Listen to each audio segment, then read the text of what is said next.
Greetings and blessings to every one of you. Hello, this is Ayya Phalanyani speaking from Anenja Vihara in Germany. I'd like to take a moment and to close our eyes and just to be there for a moment, to get here, sitting here, getting ready for the Dhamma.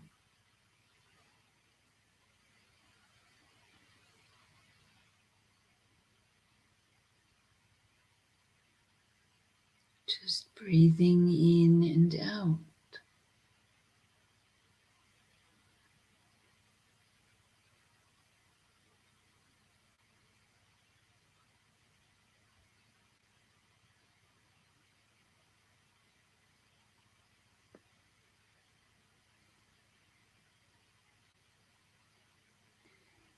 And noticing how, when we take in the air, it refreshes us. It not only opens our lungs, but our heart as well. With every breath that we take in, our chest widens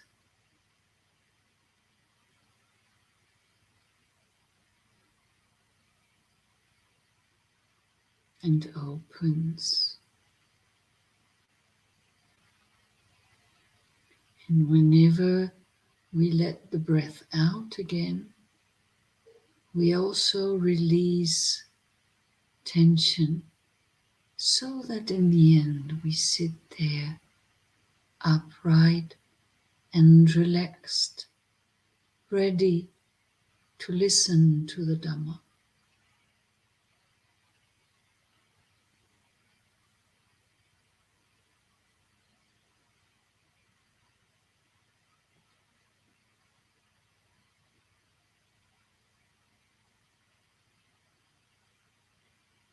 The breath is going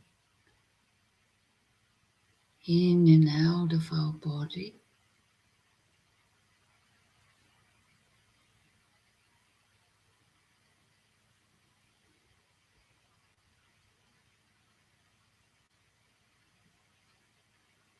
And we become just aware of that.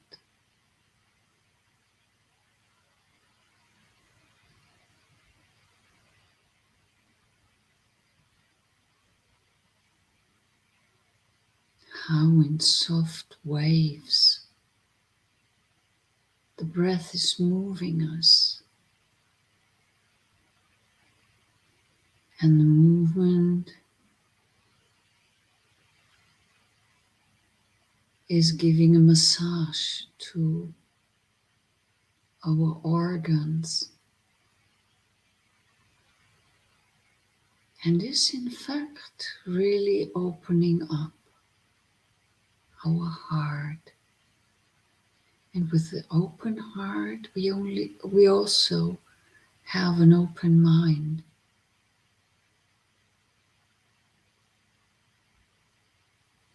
So we sit here, totally ready,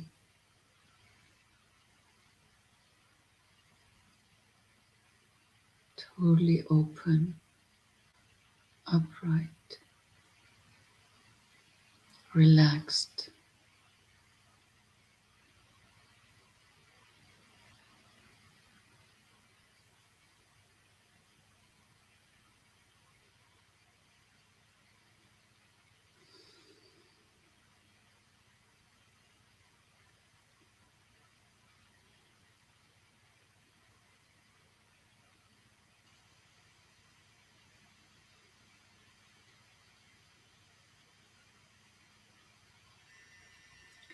And we know that we are sitting.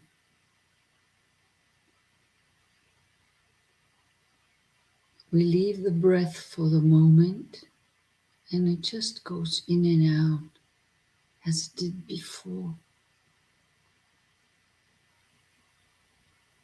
Goes in and out.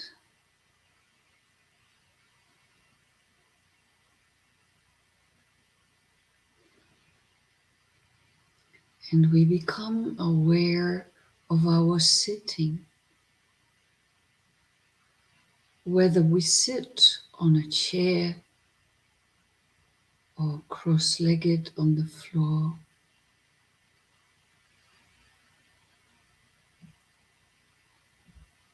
That doesn't matter. We shouldn't lay down unless we are sick when we listen to the Dhamma. We should be in a position so that we can attend to hearing the Dhamma.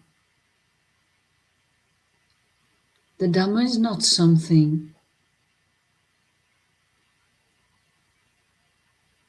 that you listen to sitting on the couch, chewing on some popcorn or something. Although I always put a lot of emphasis on being relaxed during meditation, we should be totally dedicated to what we do, to either meditate or to listen to the Dhamma. Now, presently, we shall dedicate ourselves to the sitting, and we feel how we sit. We feel the body weight, and we know, we can perceive how our body is in contact with the floor.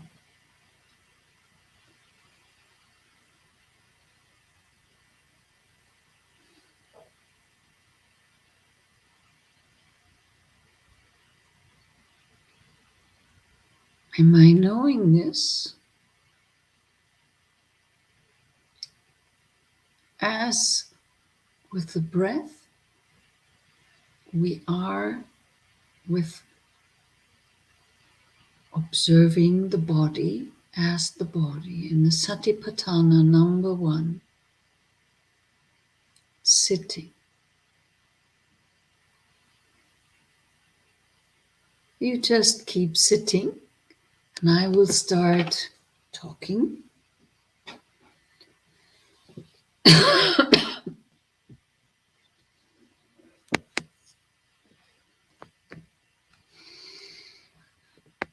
Hello, Dhamma user. I don't know whether that's you, Bhante. If that is so, whoever that is, if it's you, Bhante, many, many blessings. Oh, no, many, many, many respects to you. So, we wanted to start now.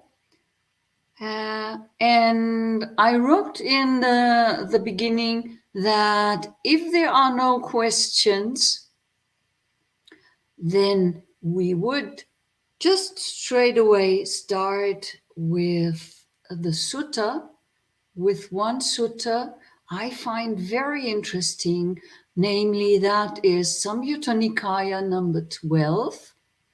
That's the Nidana Samyutta.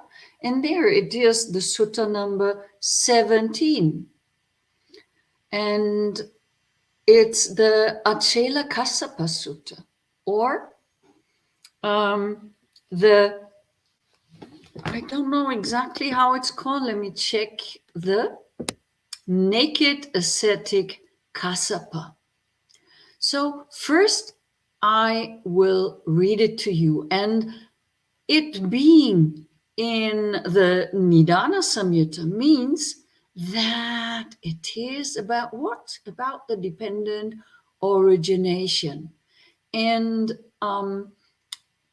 well, first listen to it. I will read it to you. And then we talk about it.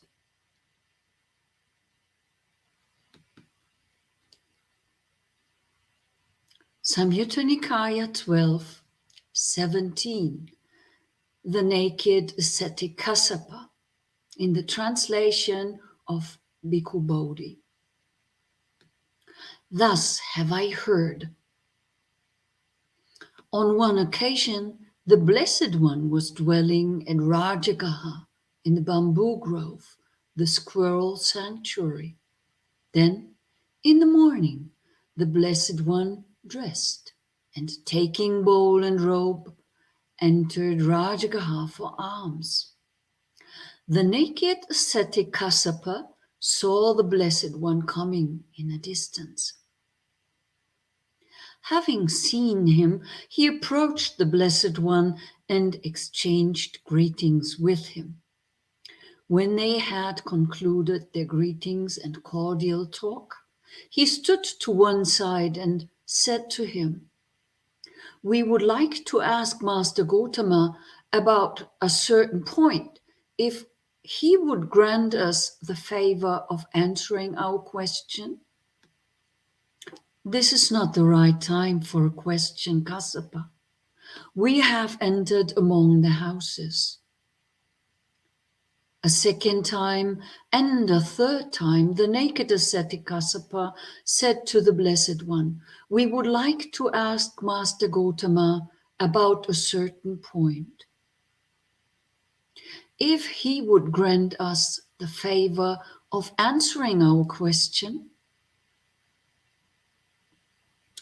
"This is not the right time for a question, Kassapa. We entered among the houses." Then the naked ascetic Kassapa said to the Blessed One, "We do not wish to ask Master Gotama much." "Then ask what you want, Kassapa." "How is it, Master Gotama? Is suffering created by oneself?" "Not so, Kassapa." The Blessed One said, "Then, Master Gotama, is suffering created by another?" "Not so, Kassapa." The Blessed One said, "How is it then, Master Gotama? Is suffering created both by oneself and by another?" "Not so," the Blessed One said. "Then, Master Gotama, has suffering arisen fortuitously, being created either by oneself or by another?" "Not so, Kassapa." The Blessed One said, "How is it then, Master Gotama? Is there no suffering?" "It is not that there is no suffering, Kassapa. There is suffering." "Then, is it that Master Gotama does not know and see suffering?" "It is not that I do not know and see suffering, Kassapa. I know suffering. I see suffering." Whether you ask, "How is it, Master Gotama? Is suffering created by oneself, or is it created by another, or is it created by both, or is it created by neither?" In each case, you say, "Not so, Kassapa." When you are asked, "How is it then, Master Gotama? Is there no suffering?" you say, "It is not that there is no suffering, Kassapa. There is suffering." When asked, "Then is it that Master Gotama does not know and see suffering?" you say, "It is not that I do not know and see suffering, Kassapa. I know suffering, I see suffering." Venerable Sir, let the Blessed One explain suffering to me. Let the Blessed One teach me about suffering. Kassapa, if one thinks, the one who acts is the same as the one who experiences the result, then one asserts, with reference to one existing from the beginning, suffering is created by oneself. When one asserts thus, this amounts to eternalism. But Kassapa, if one thinks, the one who acts is one, the one who experiences the result is another, then one asserts with reference to one stricken by feeling, suffering is created by another. When one asserts thus, this amounts to annihilationism. Without veering towards either of these extremes, the Tathagata teaches the Dhamma by the middle, with ignorance as condition, volitional form comes to be. With volitional formations as condition, consciousness. With consciousness as condition, name and form. With name and form as condition, the six sense bases. With the six sense bases as condition, contact. With contact as condition, feeling.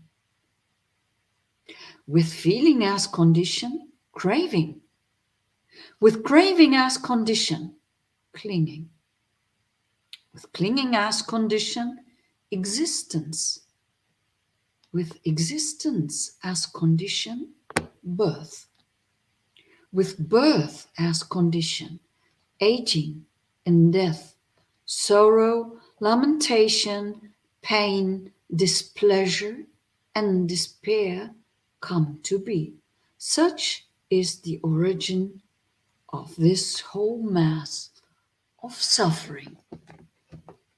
When this was said, the naked ascetic Kassapa said to the Blessed One, "Magnificent, Venerable Sir, magnificent, Venerable Sir, the Dhamma has been made clear in many ways by the Blessed One, as though he were turning upright what had been turned upside down, revealing what was hidden, showing the way to one who was lost, or holding up a lamp in the dark for those with eyesight to see forms.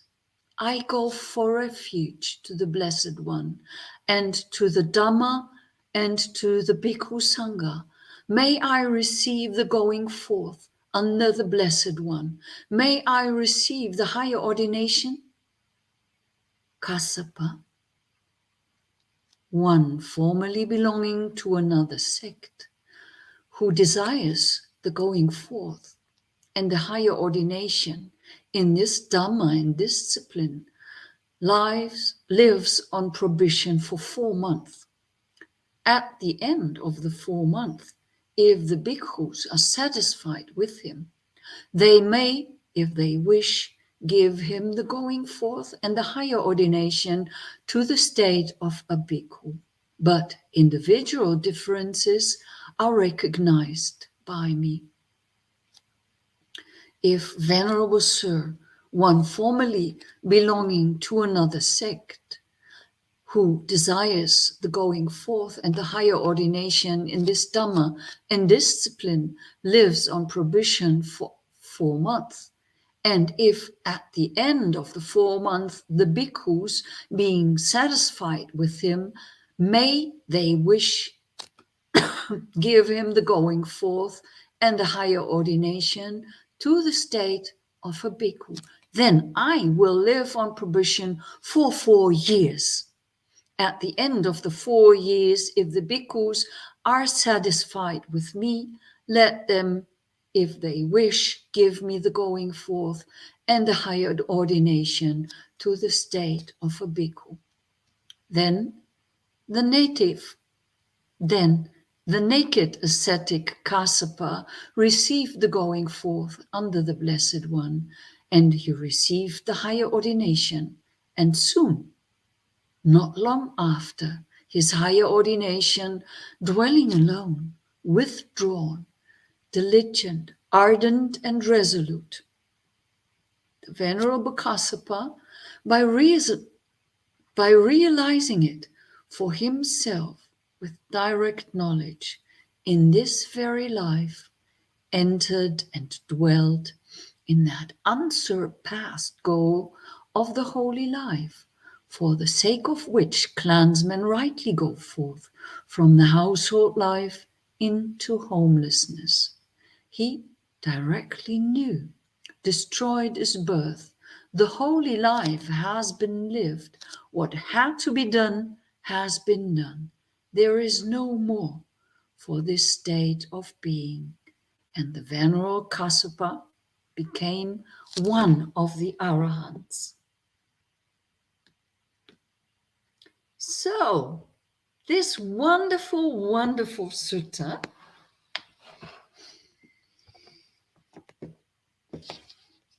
talks about suffering.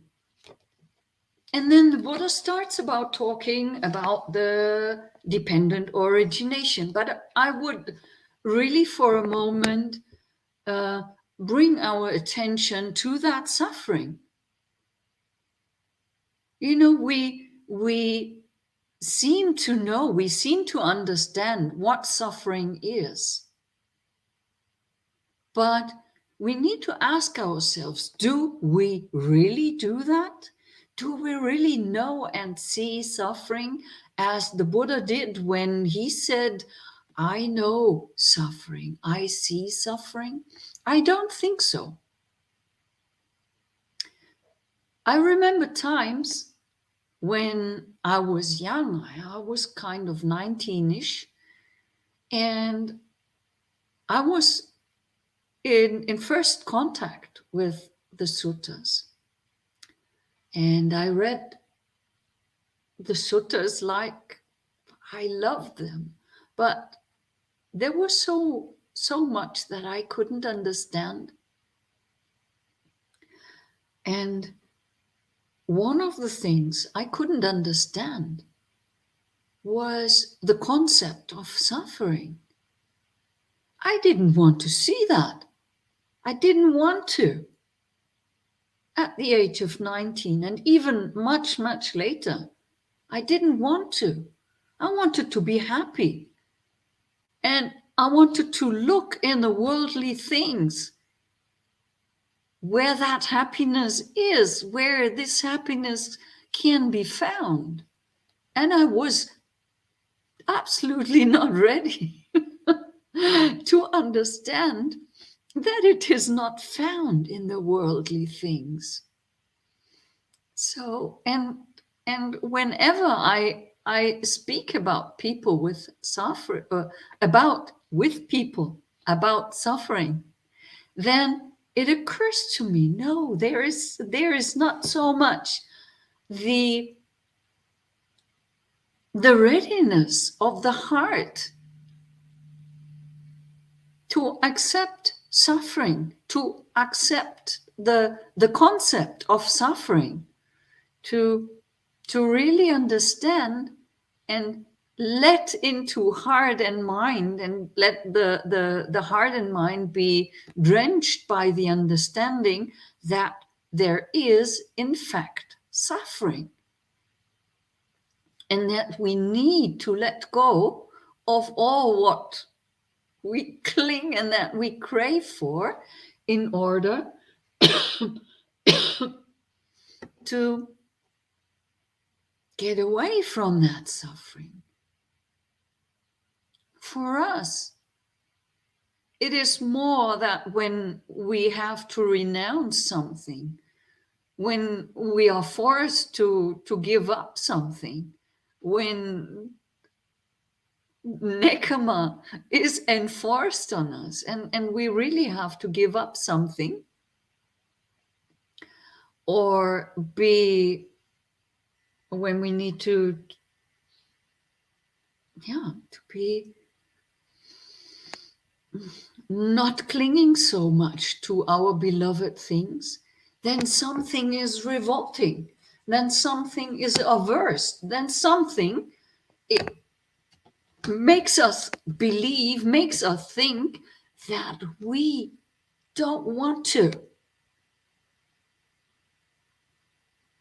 We want our fun, we want our happiness. And that is right. Nobody denies that.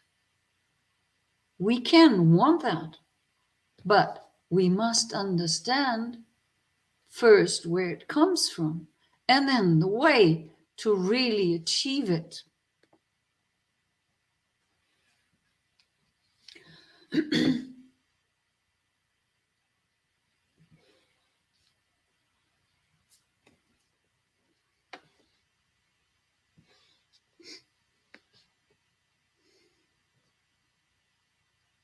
So, and usually in our misunderstanding about suffering, we think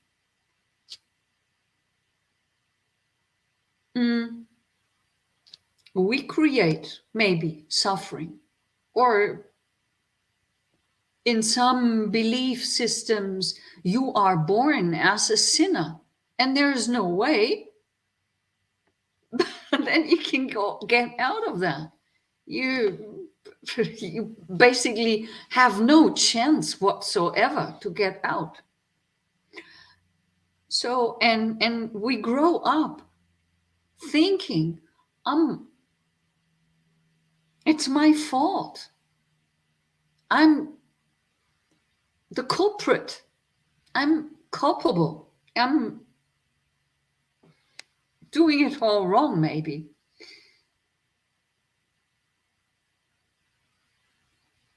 And then we beat up ourselves and we feel bad, and we feel, you know, bad about it. Or the other way is created suffering, created by somebody else, created by another, as Kasapa is asking. And then we try to find fault in others.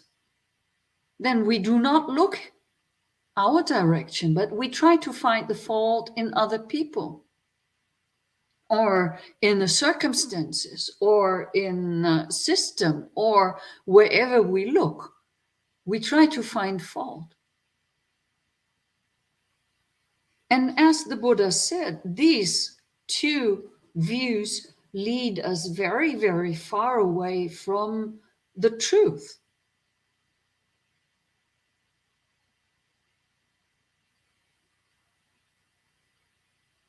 When we think, I am at fault and suffering is created by oneself, Buddha says,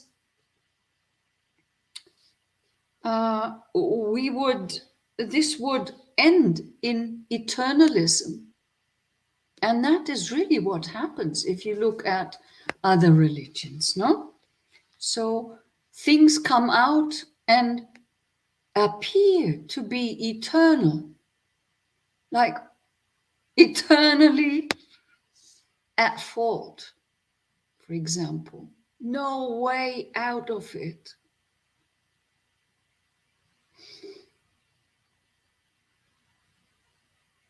And by another. That's not much better in a way of thinking, because we deny, we annihilate. It's getting towards annihilism. So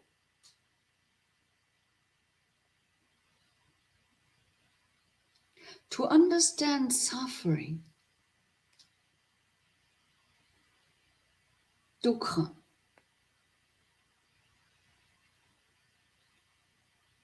We need to open our hearts and our minds to the idea that we do what we can, and there is suffering, and the seed of suffering is inherent in everything. The seed of suffering is even in the happiest moment, even if we don't see it, if we don't want it, if we don't acknowledge it, it is there. And this suffering, sometimes the greatest fun is full of suffering. And if it's because of that, we know that it will end, it will come to an end.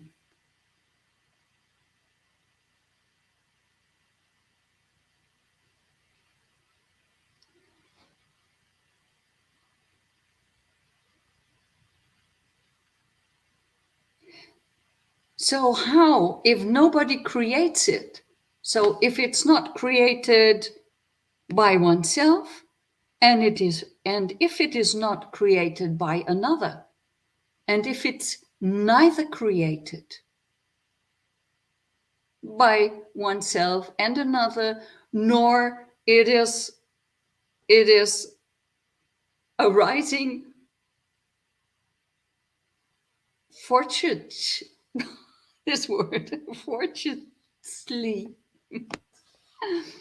How is it then there? How can that be?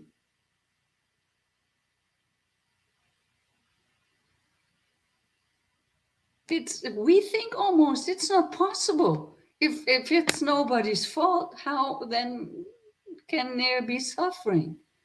And the answer really is as genius as simple. It's dependently arising. It's dependently arising. This is so mind-blowing for me. I find it tremendously mind-blowing, that simple as that. It is dependently arisen. It's not my fault. I haven't done anything.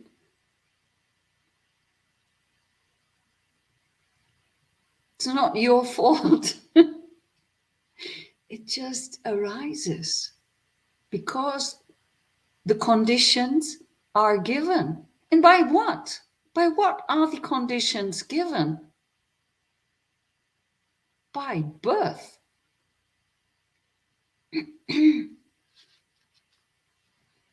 Because we have been born into this life.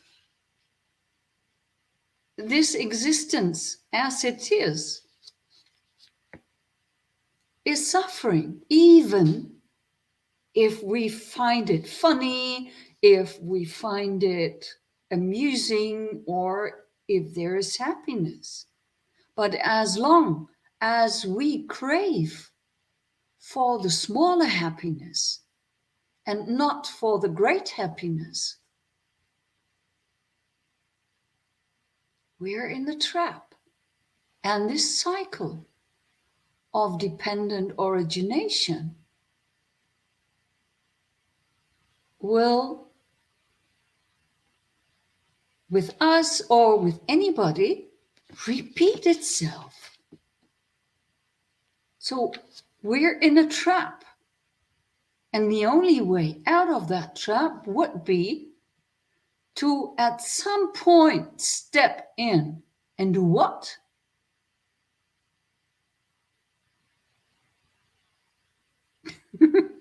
And do what?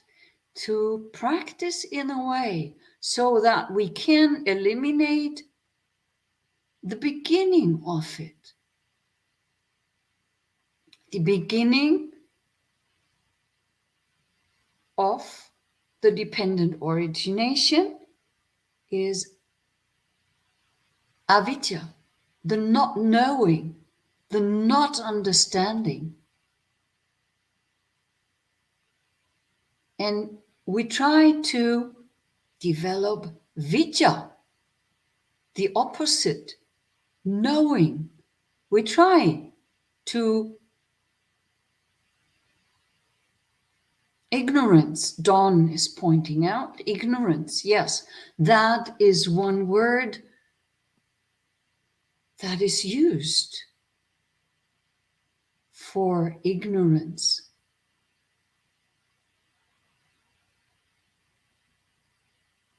How is this ignorance coming to be? Why are we so ignorant? And of what?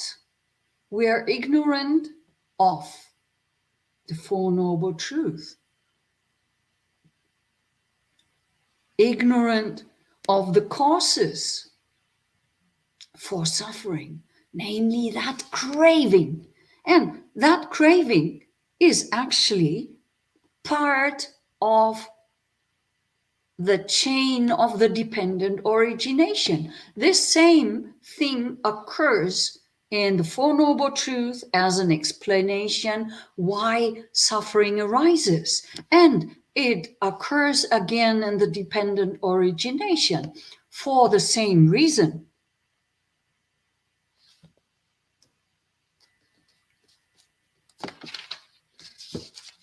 Just to go back to that.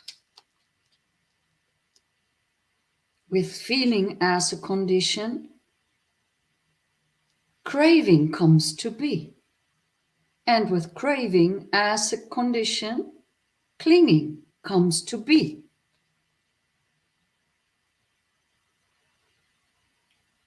So we have this ignorance, this total ignorance, and the not knowing, not understanding the Four Noble Truths.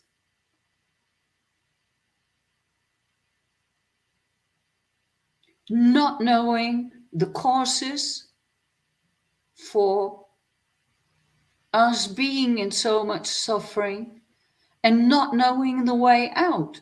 And yet the way out is equally simple. It's the Eightfold Noble Path.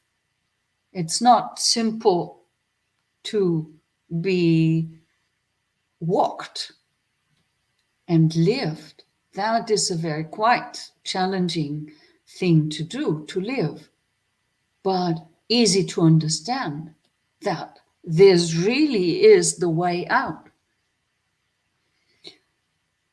So this ignorance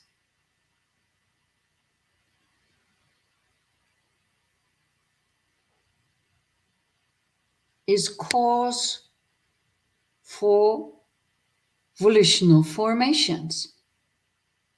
Volitional formations can be so much, can be a, how is that word in English again? Volitional formations can just be thoughts, can be intentions, and things that we assume and put together, and well, how volitions are formed. And our consciousness is formed by those volitional formations.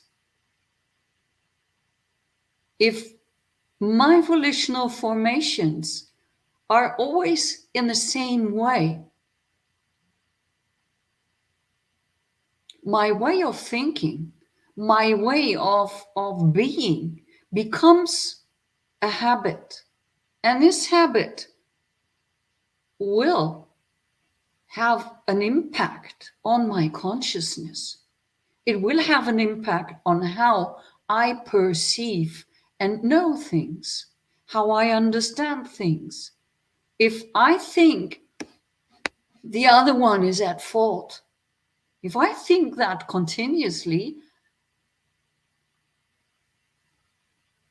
then I will look at people like, this one is at fault.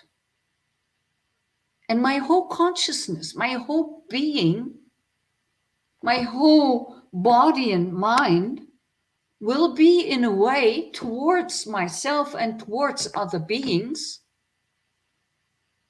that it expresses this consciousness, these volitional formations, that is result of the ignorance.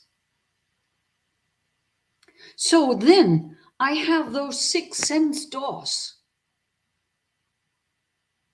seeing, hearing, smelling, tasting, feeling a touch, or thinking.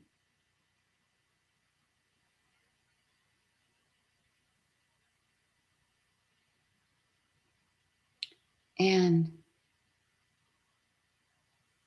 all is formed already in a specific way. So there is no way out.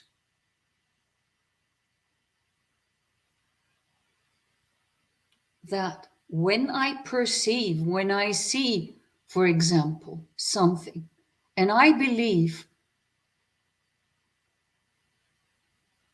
suffering is caused by another, and I see something maybe out of the corner of my eye, I perceive, I see something, somebody is taking something away.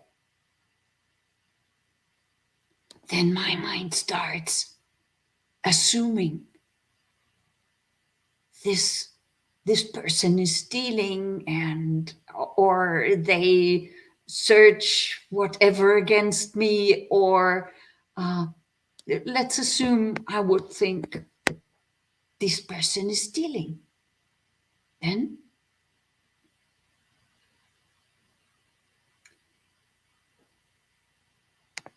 maybe this person wasn't stealing. It was wanted just to help, wanted just to clean up after me, and had the best of intentions. But I can't perceive that because everything is in the way of all the other people cause suffering. So what happens is my assumption will turn into a feeling of, I don't want that that other people are around. I don't want that anybody touches anything of mine. And I maybe assault or talk bad about that person who took something, who had the best of intentions. And so they get angry at me. And seeing them angry at me, I feel right that I assumed, this is a bad person, this has bad intention, this person, and so on. So this feeling that has arisen because I saw something, I had an eye contact.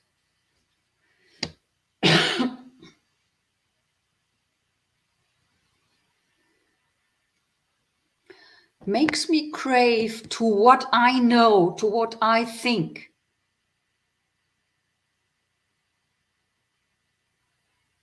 That is tanha. In this case, it's a very stupid assumption. So this whole chain that I'm trying to fill now with a real life scenario can be filled with whatever other scenario. It can be in 1 second run from ignorance right through to the birth of another moment, or it can, as it is sometimes explained, run through several lifetimes. I'm not going into those explanations this time. Maybe we talk about that another time. But so we start to crave at the idea of what I say is right, what I have seen. I have seen that person stealing. And I cling to this. I cling to this idea. And in the worst case scenario, next thing, existence will be a real bad relationship, for example, with that other person that comes into existence. And with that,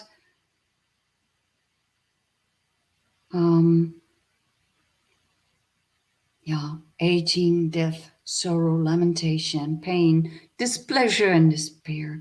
So really, this chain of dependent origination can be used for many things that we go through in every life and that cause us suffering. You could make the same or another scenario with greed, or with well, that was more or less hatred, or we can do it with moha, delusion as well. So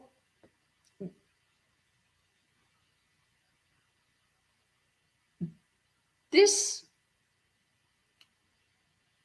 in length or in brief, as the Buddha says it, when this is, that is. When this comes into being, that comes into being. That is the brief, the short formula for the dependent arising. What we have not talked about yet in regards to this is that there is this, I want to talk about a few words, this craving, tanha, and the next thing, clinging, upadana. This tanha, this craving, or you could say this thirst or this hunger for whatever, that could be a hunger for life, a thirst for being, a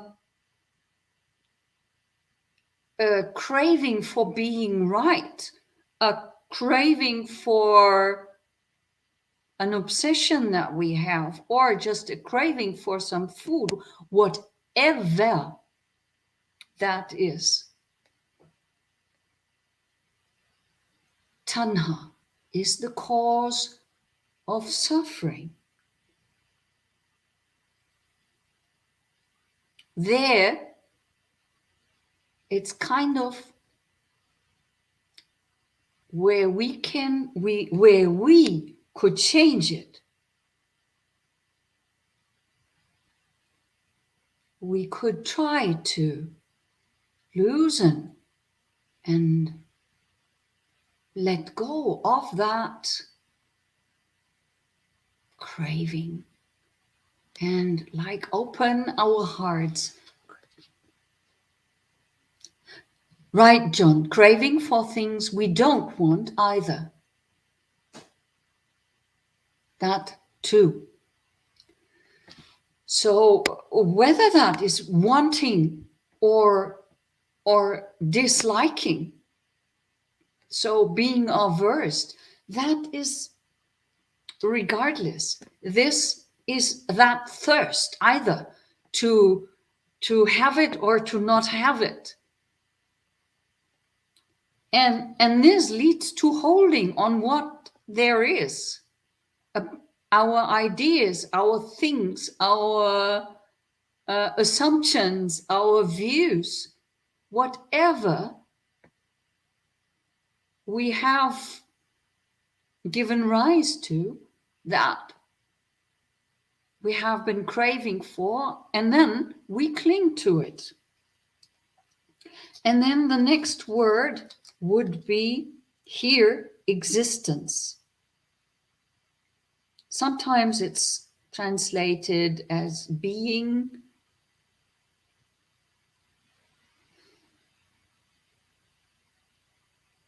I like the way it is translated by Bhikkhu Bodhi, though. And the Pali word for it is bhava. Bhava is,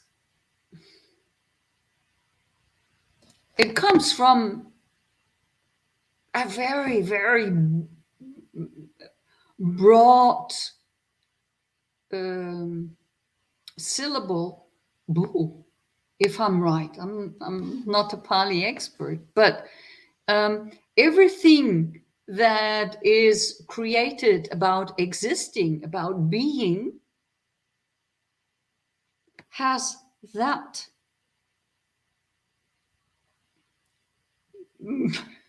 bhu or bhava within. So this is for me kind of a motor that keeps the wheel turning, our wheel of samsara, our rounds of rebirth. So all that comes before.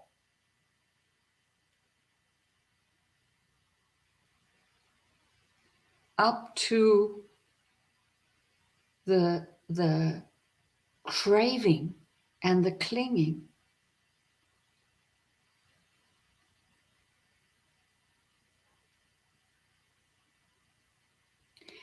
Kind of mounts up to some kind of fuel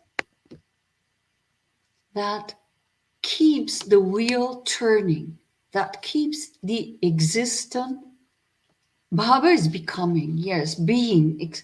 There are several translations for it, some translated into English as becoming. Bhikkhu Bodhi here in this book is translating it into existence.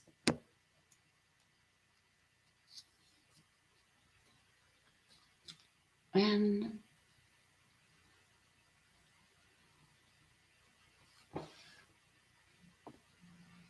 so we try to think of how are we able to stop this becoming. And we just can go backwards in line and come to the understanding, well, if we build up so much wisdom, so much understanding, that all the rest is not coming. All the rest is I'm having a notification that my Ovada starts in a few minutes. Today is Uposatha Day, and I would have to finish now.